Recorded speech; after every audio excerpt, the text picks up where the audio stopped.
اچھا محمد علی صاحب یہ بتائیے گا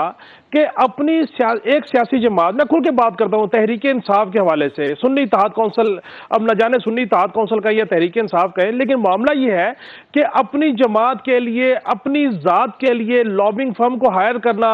آئی ایم ایف کے ہیڈ کوارٹر کے سامنے پروٹیسٹ کرنا اور مختلف جگہوں سے جو ہے وہ پریشرائز کرانا، اس لیے کہ پاکستان معاشی طور پر مستحکم نہ ہو، سیاسی عدم استحکام کو فروغ دینا، اور پھر رمضان کے بعد جلسوں کا اعلان کرنا سیاسی عدم استحکام کو فروغ دینے کی طرف ایک اور میں سمجھتا ہوں قدم ہے۔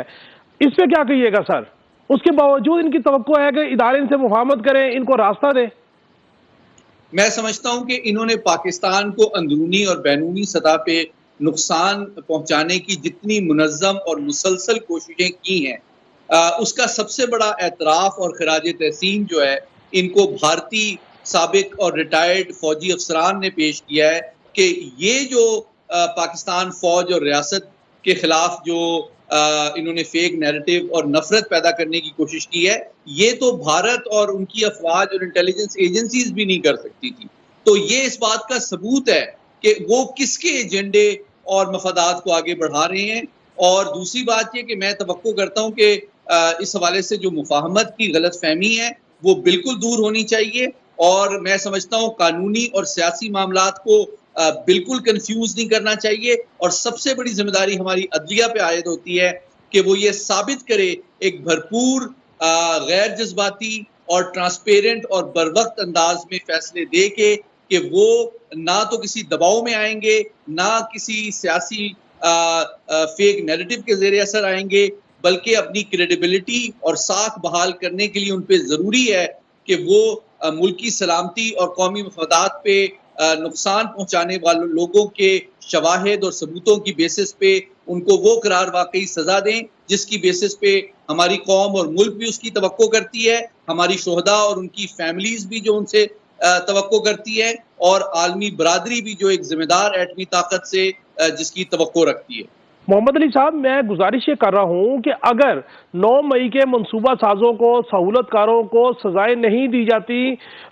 فکس نہیں کیا جاتا، اور فیک نیریٹو اور پریشر میں ان کو مفاہمت کا راستہ دکھایا جاتا ہے، جو کہ میں نہیں سمجھتا کہ ریاست اس معاملے میں تیار ہے، تو یہ تو ایک راستہ کھل جائے گا کہ کوئی اور سیاسی جماعت آگے جی ایچ کیو کے گیٹ پہ حملہ کر دے، اداروں کے دفاتر پہ حملہ کر دے، تو انہیں پتہ ہے پھر ہم دباؤ ڈالیں گے، پھر ہمیں راستہ مل جائے گا۔ تو اس معاملے کو ونس فار آل سیٹل کرنا چاہیے، جو قوم میں تقسیم کا بیج بویا گیا ہے، تاکہ اس کو بھی، قوم کو بھی جو ہے وہ سٹریم لائن ہونے کا موقع ملے۔ کیا کہیے گا سر؟ جی بالکل، میں آپ سے متفق ہوں۔ دیکھیں، اگر آپ پاکستان کے حساس ترین اداروں پہ، پاکستان کے ریاستی اداروں پہ کھلے بندوں ایک منظم انداز میں جو حملے کی اور فوج کے اندر بغاوت کی جو کوششیں ہیں ان کو سامنے نہیں لائیں گے، بروقت اور بھرپور انداز میں ان کے اس میں ملوث افراد کو سزا نہیں دیں گے، تو پھر میں سمجھتا ہوں کہ نہ صرف یہ پاکستان کی ریاست کو کمزور کرنے کے مترادف ہوگا، بلکہ پھر آپ یہ دیکھیے کہ جو دہشت گرد تنظیمیں ہیں اور جو دیگر مطلب ملک دشمن عناصر ہیں، ان کا کیا قصور ہے کہ ان کو آپ پکڑیں اور ان کو سزا دیں؟ کیونکہ آپ کے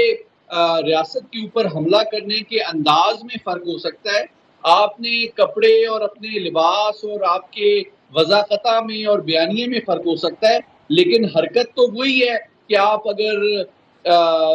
جاگر اور جینز پہن کے ریاست کے اوپر جی ایچ کیو پہ حملہ کریں، یا آپ شلوار قمیض اور داڑھی رکھ کے جی ایچ کیو پہ حملہ کریں۔ تو بات یہ ہے کہ اگر ان دونوں اعمال میں قانون جو ہے وہ ایک کنسسٹنٹ انداز میں اس سے عہدہ برا نہیں ہوگا مجرم اور ملوث افراد سے، تو میں سمجھتا ہوں ہمارے قانونی نظام اور عدلیہ کے اوپر سوال اٹھیں گے، ان کے اوپر جو عوام کی ان سے توقعات ہیں وہ متاثر ہوں گی، اور پاکستان کے قومی سلامتی کے جو حساس ترین مفادات ہیں، پاکستان کا جو سوشل کانٹریکٹ ہے، پاکستان کے آئین کے حوالے سے جو عوام کی اور عالمی برادری کی توقعات ہیں، وہ بھی میں سمجھتا ہوں شدید انداز میں متاثر ہوں گی۔ جی ٹھیک، جی ٹھیک، بہت بہت شکریہ سید محمد علی صاحب، آپ ہمارے ساتھ تھے۔ ناظرین، آپ نے گفتگو سنی 9 مئی کے واقعات میں ملوث افراد اور سہولت کاروں کو اگر سزا نہیں دی جاتی تو اس کے بعد یہ بات طے ہو جائے گی، لوگوں کو موٹیویشن بھی ہو سکتی ہے۔ اور میں سمجھتا ہوں کہ یہ جو افواہیں پھیلائی جا رہی ہیں کہ شاید 9 مئی کے جو سہولت کار ہے، منصوبہ ساز ہے، ان سے کوئی مفاہمت ہو رہی ہے، ایسا کچھ نہیں ہو رہا۔ ناظرین، اگلے ہفتے پھر ملاقات ہوگی۔ اللہ حافظ۔